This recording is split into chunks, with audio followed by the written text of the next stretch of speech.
Hi, I'm Neil Shaw, the Commercial Manager for Plasback NZ, and we're here at our Christchurch site, which has been under development since January 2024.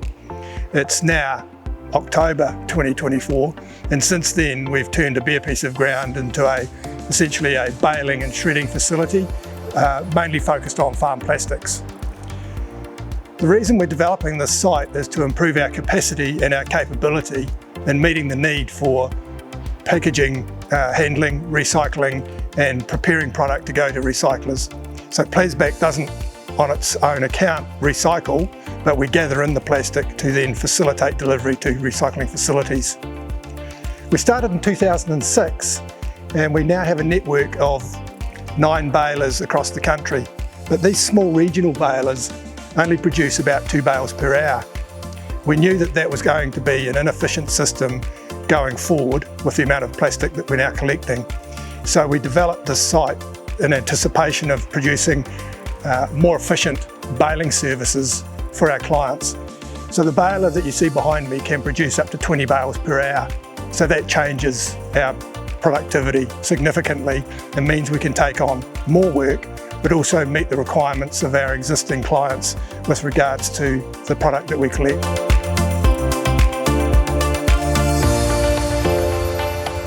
So Plasback was formed in 2006 and it was formed by our owners who saw that they were providing a product into the market, the farming community, for ensiling feed.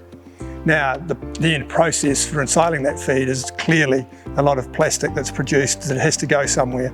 The only alternatives back then were burning or burying.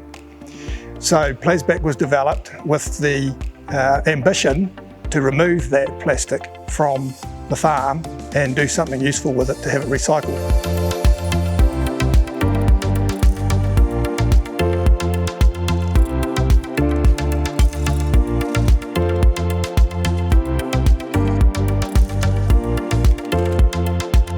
Well, the future is quite exciting for Plasback because as we develop our capability, it means that we are able to process and collect more plastic and then deliver that to the recycling partners that we work with to get it turned into recycled products.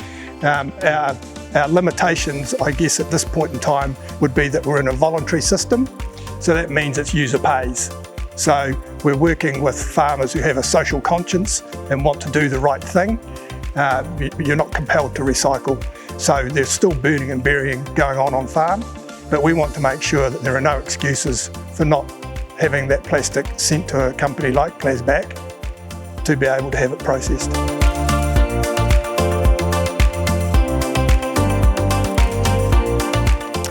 Well, there's more than one, but the number one issue would be our in-country capability for recycling the product.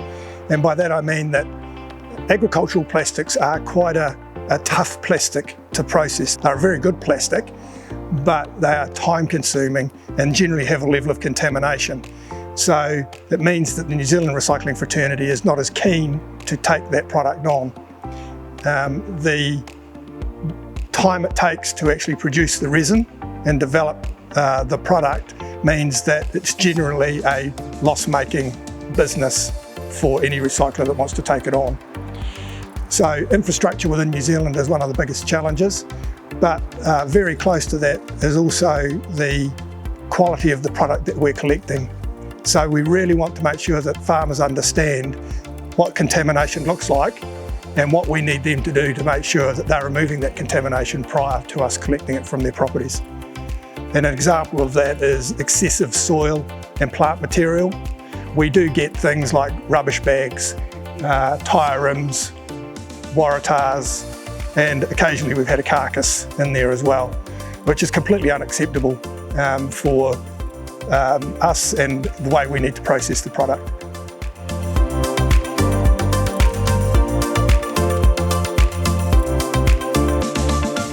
So you can see I'm standing in front of a very large baler. Now this baler was an existing Christchurch baler and the opportunity came up for Plasback to invest in this baler. So we looked into it and recognised that the capacity and the capability of this baler meant that we could go from 2 bales an hour to 20 bales an hour on a range of products. So that was quite an easy, I guess, decision for us to make in terms of capacity and capability. But obviously we needed to make sure that the baler was fit for purpose and could it actually do everything we want it to do. We're pleased to say that over the last few months, as we've been learning about the machine and how it bales, it's performing very, very well for us. So we're very confident that we can actually continue to grow the business and provide the support to the industries that are looking for a service from us. Our main focus is going to be in the farming sector, but we have been working with construction to take their plastic and do something with that, as well as a number of other parties. So this baler is future-proofing the Plasback business for what will become a mandated scheme in farm plastics over time. And there is legislation that has been put forward to ensure that that mandated scheme will come into place definitely within the next 18 months, in our opinion.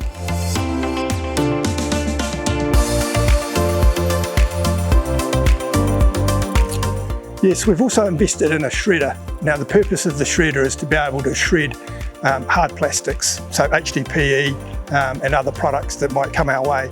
So we do some shredding for ag recovery to obviously help clear up the agricultural chemical drums that are coming in off the farm.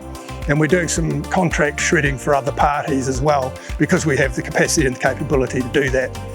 So the processing of the plastic, or preparation of it for delivery to recycling partners, is quite critical. Not one size fits all. So not everybody wants baled product, they want it shredded. So we need to be able to offer both services to our customers in terms of recycling.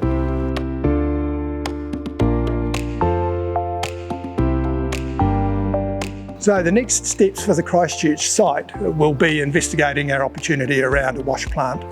So to remove all risk from the process, it's very important for us to be able to prepare the plastic as best as we can.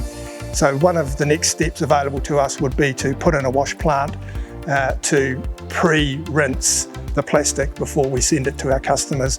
And that's just putting in another level of product stewardship to ensure that we're removing any contaminants on the way through. We're really excited about the opportunity and the assistance we can bring to the market to be able to handle these plastics. So if anybody is interested in talking to us further about what we offer and how we can help them, we're very interested to talk to you.